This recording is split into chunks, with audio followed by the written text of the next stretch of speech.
You're watching Wake Up America on this Thursday morning, and you're taking a live look right there at a cloudy Capitol Hill. The federal government shutdown continues to roll on, leaving millions of Americans worried about missed paychecks and lost benefits. Yeah, some Senate Republicans now, including Senate Majority Leader John Thune, say shutdown talks are picking up. But are Democrats finally willing to come to the table? For more on all this, let's welcome in Oklahoma Senator James Lankford. Good morning, Senator. So those are some cloudy, gray skies above the Capitol. It feels that way in the Capitol right now. Seems like SNAP food stamp recipients preparing for the possibility of not getting benefits in 2 days. We know military personnel going to start missing paychecks. When do you think Democrats are going to come to the table, if ever? Yeah, they need to come to the table. They're starting to say, well, we're talking about coming to the table. The hard part is we go back a month ago, their demand was $1.5 trillion in new spending on climate change proposals, on new supports for Obamacare. I mean, there was just all kinds of things they've just thrown in. They've never actually made a request since then. It's just that we want to keep the government down unless we get everything that we want. Now there are a few Democrats that are starting to say, well, we're talking about actually making a proposal and bringing it to John Thune. This is what we would actually look for. Thune's been very patient in this process, but is incredibly frustrated, as I am in this process, to say, I know you hate President Trump. You've said that over and over again, but now you're punishing federal workers. You're punishing kids in Head Start. You're cutting off SNAP benefits so they can protest that they don't like President Trump. Well, the American people do.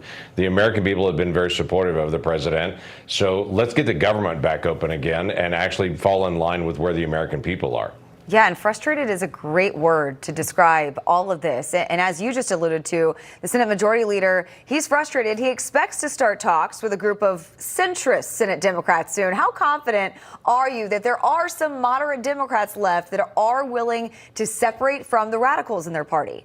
Yeah, I think there are. And I think that's a growing group of frustration with their own leadership with Chuck Schumer, that they're upset with Chuck Schumer, that he's just dug in and he won't actually have talks. He won't go over and visit with John Thune. He won't even try because, again, the focus wasn't really to get anything. The focus was just to protest and shut the government down. That was their goal. Well, they've accomplished their goal. Their plan was to shut the government down. They just didn't have a plan to restart it again. So we have to have 60 votes to be able to do this. We have 55 right now. We need 5 more Democrats to be able to walk over and say, I'm not going to shut down benefits for SNAP. I'm not going to close down Head Start. I'm not going to not pay federal workers that are working every day. I'm not going to shut down the airports and air traffic control. That they actually say, okay, I can say out loud that I don't like President Trump. At the same time, I can actually have the government open. Fine. They want to be able to say that. It's not where the American people are. But if they want to say that, they can say that. But let's stop punishing people.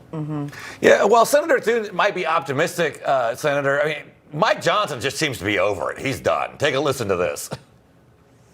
Democrats are eating up the clock. We have very important work to do here, and that's why we're pleading with them, not Chuck Schumer. Look, I think Chuck Schumer and Hakeem Jeffries are irredeemable at this point. I don't think they'll be able to tell Mondami in New York and his disciples that they voted to open the government. I've given up on the leadership. So we're trying to appeal to a handful of moderates or centrists who care more about the American people and will put the people's interests over their own.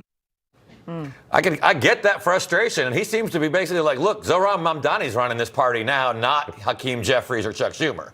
Yep, there's a lot of talk right now. What are Democrats actually looking for? We think at this point they're looking to try to get past the election next Tuesday, that they want to try to help Mondami win, and they want to show that, hey, we're opposing the president like you are, that this is some kind of push to be able to help Mondami or to be able to try to help their governor's races in Louisiana and New Jersey, because we can't make sense of anything else that they're trying to do. So apparently they're trying to keep the government closed down past that election time period so they can show their unity with Mondami. Listen, that's just not where the American people are. I actually have a bill that prevents government shutdowns from ever happening again. We had 57 votes for that last session. We're talking when Republicans were in the minority, Republicans voted to say we'll never have a government shutdown again. At that time, Democrats on the whole opposed it, with only a handful joining Republicans to be able to do that, because all along their focus is how can they shut down the government to have this kind of protest.